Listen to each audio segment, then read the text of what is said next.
সীমানা আলাদা, মানচিত্র ভিন্ন, কিন্তু রাজপথের প্রতিরোধ যেন একই ভাষার। ২৪-এর উত্তাল ঢাকা আর ২৬-এর অগ্নিগর্ভ দিল্লি।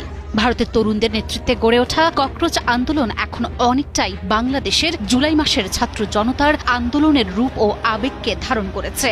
ইন্টারনেট বন্ধ, ১৬ মেট্রো বন্ধ, রাজপথে শিক্ষার্থীদের উপর হামলা, নিপীড়নের বিরুদ্ধে প্রতিবাদী শিল্পীদের সোচ্চার উপস্থিতি এবং রাজপথের লড়াইয়ে সাধারণ জনতার ধীরে ধীরে সামিল হওয়া, সব মিলিয়ে একটি রাজপথের গণবিস্ফোরণের প্রতিচ্ছবি ফুটে উঠছে। আন্দোলনটি এখন মোদী সরকারের জন্য বড় চ্যালেঞ্জ হয়ে দাঁড়িয়েছে।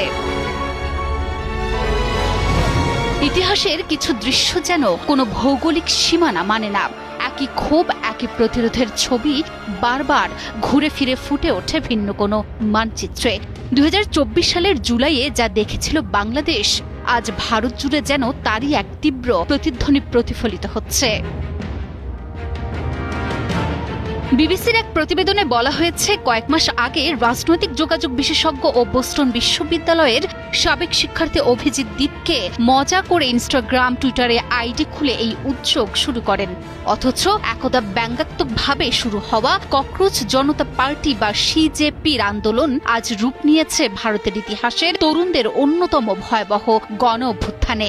সোশ্যাল মিডিয়ায় শুরু হওয়া এই উদ্যোগ দাবানলের মতো ছড়িয়ে পড়ে, যা নতুন গতি পায় সমাজকর্মী সোনাম ওয়াংচুকের অনশনের পর। প্রাথমিকভাবে নিট পরীক্ষার প্রশ্নপত্র ফাঁস এবং শিক্ষামন্ত্রী ধর্মেন্দ্র প্রধানের পদত্যাগের দাবিতে এই আন্দোলন শুরু হলেও এটি এখন আর শুধু শিক্ষার গণ্ডিতে সীমাবদ্ধ নেই। ক্রমবর্ধমান মুদ্রাস্ফীতি, বেকারত্ব এবং ভোট চুরির মতো অভিযোগ যুক্ত হয়ে এই আন্দোলন রূপ নিয়েছে সাধারণ জনতার গণবিস্ফোরণে। শিক্ষার্থীদের রাজপথের এই লড়াইয়ে সুর মিলিয়েছেন দেশের প্রতিবাদী শিল্পী সহ সাধারণ মানুষরাও। দিল্লির সংসদ অভিমুখে চলো সংসদ অভিযানে দফায় দফায় সংঘর্ষের রণক্ষেত্র হয়েছিল রাজপথ।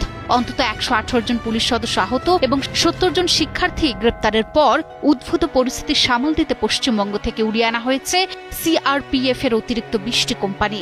ঢাকার মতো দিল্লিতেও প্রশাসন প্রয়োগ করেছে সেই